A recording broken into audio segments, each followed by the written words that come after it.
예.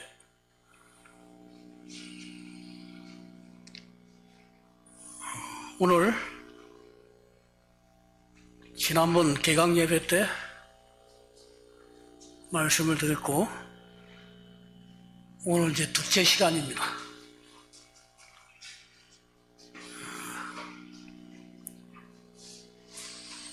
우리 한빛 신학원은 설교와 강의가 믹스되어 있는 그런 스타일로 강의가 진행되는 것 같습니다. 어쨌든 우리가 교회가 아니고 지금은 강의 시간이잖아요. 학교니까. 그래서 어떻게 하면은 우리가 바른 공부를, 올바른 공부하는 방법을 찾아볼까, 그렇게 생각하다가 미국의 지방에 있는 작은 농촌 마을에 있는 합이라는 학생의 예를 한번 들기로 하겠습니다. 이 합이라는 학생이 시골 그 농촌에서 태어나고 자라고 고등학교를 수석으로 졸업을 하게 됩니다.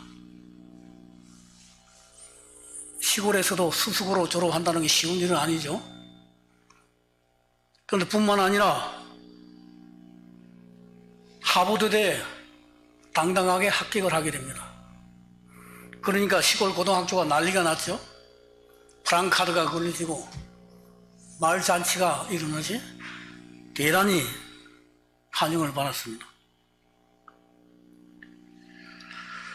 오늘 우리나라도 마찬가지로 서울대 시골 고등학교에서 졸업을 하고 서울대에 만약에 합격을 했다 그러면은 동네 잔치가 벌어집니다. 그죠? 서울에서야 별것도 아닌데 시골에서는 그렇잖아요. 그런데 이 합이라는 학생이 시골 고등학교에서 수석으로 졸업을 하게 됐고 뿐만 아니라 이 하버드대에 당당하게 합격을 하게 되니까 얼마나 좋았겠습니까? 그 시골 작은 고등학교가 난리가 나고 동네가 난리가 나서 얼마나 기쁘겠습니까? 그렇죠? 그래서 이 합이라는 학생은 세계적인 하버드대에 당당하게 합격했기 때문에 얼마나 기대와 또 부푼 꿈을 가지고 입학했겠습니까? 큰 기대를 가지고 이런 부푼 꿈을 가지고 입학을 해서 첫 강의 시간이 됐어요. 오늘처럼. 그런데 강의 시간에 들어갔더니 첫 시간이 생물학 강의를 하는 시간이었어. 그런데 교수가 방대한 자료를 가지고 세계적인 그런 교수가 지적인 그런 강의를 해줄 줄로 기대를 했는데 붕어 한 마리를 나눠주는 거예요. 붕어 한 마리야. 붕어 아시죠? 나도 시골 태생이라 어릴 때 자랄 때는 붕어뿐만 아니라 별걸 다 잡았잖아요. 낚시도 하고 그 뭐라 그러죠? 이렇게 어항같이 나와가지고 미꾸라지도 잡고. 예, 이 시골 출신이기 때문에 붕어에 대해서는 아무것도 뭐 궁금한 것도 없어. 그냥 맨날 내가 어릴 때부터 잡고 놀던 거잖아요. 그런데 이 교수가 2시간을 줄 테니까 2시간 동안 이 붕어에 대해서 연구를 해와라, 관찰을 해와라 그랬어요. 그러니까 얼마나 실망이에요. 세계적인 그런 석학이 방대한 자료를 가지고 질 좋은 그런 강의를 기대를 잔뜩 하고 왔는데 붕어 한 마리를 나눠주면서 연구를 하라고 그러니까 2시간 동안 시간을 주니까 2시간 동안 한마디로만 놀았어. 왜냐? 뭐 연구할 게 뭐냐? 내가 어릴 때부터 가지고 놀던 건데, 그러죠? 도시 사람이라면 몰라도. 그래 2시간 동안 대충 아마 몇 센치 정도 나가는지 몇 그램 나가는지 이런 정도는, 그런 눈이 어디에 달려있는지 이런 정도는 체크를 했겠죠. 그래 자신만만하게 2시간 후에 강의실에 딱 들어갔는데 이 교수가 하는 말이 비늘이 몇 개 있느냐고 물었어요. 아니 누가 비늘이 몇 개인지 물을 줄 누가 알았어요. 당당하게 자신있게 들어갔는데 시간을 그냥 2시간 동안 대충 보내고 왔는데 질문이 비늘이 몇 개냐고 물으니까 얼마나 당황했겠어요. 뒤통수로 하나만 얻어맞은 기분이지. 아무 대답을 못하니까 다시 2주간을 줄 테니까